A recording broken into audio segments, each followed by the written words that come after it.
मोदी की गारंटी के तहत छत्तीसगढ़ के माताओं बहनों की दृष्टि से क्रांतिकारी कदम उठाते हुए भारतीय जनता पार्टी के हमारे विष्णुदेव साय जी के नेतृत्व वाली सरकार ने महतारी वंदन योजना को लागू करने का कैबिनेट में भी निर्णय ले लिया है। और इसके तहत हमारे छत्तीसगढ़ की माताओं बहनों को प्रत्येक वर्ष 12,000 रुपये प्रदान किए जाएंगे, जिससे आप सभी जानते हैं कि जब पैसा माता बहनों के हाथ में जाता है तो उनके बच्चों के लिए, उनके घर के लिए, बच्चों की शिक्षा के लिए, स्वास्थ्य के लिए, पोषण के लिए वह खर्च होता है।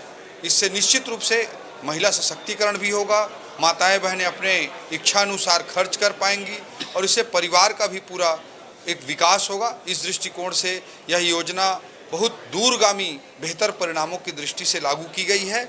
यह योजना छत्तीसगढ़ के लिए क्रांतिकारी साबित होगी और छत्तीसगढ़ के माताओं बहनों को एक नई ऊंचाई पर पहुंचाने वाली होगी।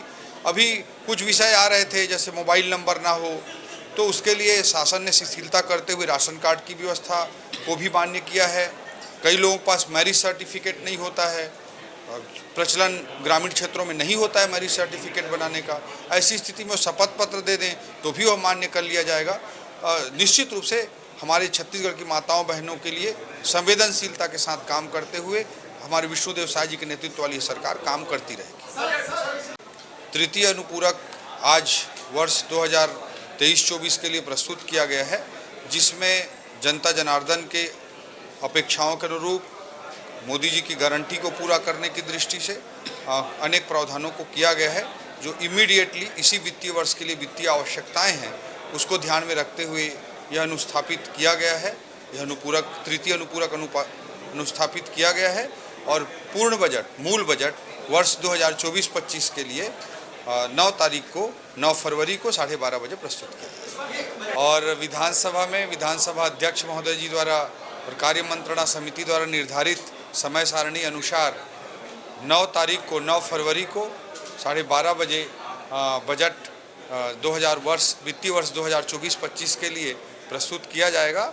और निश्चित रूप से छत्तीसगढ़ के लिए यह एक ऐतिहासिक बजट होगा और छत्तीसगढ़ को नई ऊंचाई पर पहुंचाने वाला बजट है। और निश्चित रूप से आदरणीय गवर्नर साहब का, राज्यपाल महोदय का, जो कि संविधान में कार्यपालिका के प्रदेश के हेड होते हैं, प्रमुख होते हैं, संवैधानिक प्रमुख होते हैं, उनका भी भाषण होता है। उस अभिभाषण के पश्चात एक पूरा दिन निर्धारित करके 2 दिन इस बार निर्धारित किया गया है उस अभिभाषण पर चर्चा के लिए। तो इसलिए विपक्ष को एक अच्छी संसदीय परंपरा का अनुसरण करते हुए टोका टाकी नहीं करनी चाहिए। 2 दिन की जब चर्चा होगी तो उस पर जो भी बात उनको रखनी है उस 2 दिन के चर्चा के दौरान रख सकते हैं। आप अब इसी अनुपूरक में जो आज तृतीय अनुपूरक प्रस्तुत किया गया वर्ष 2023-24 के लिए, इसमें जो कृषक उन्नति योजना है, कृषक उन्नति योजना के अंतर्गत 12,000 करोड़ रुपए की राशि का प्रावधान किया गया है, जो अनुपूरक आज प्रस्तुत हुआ है।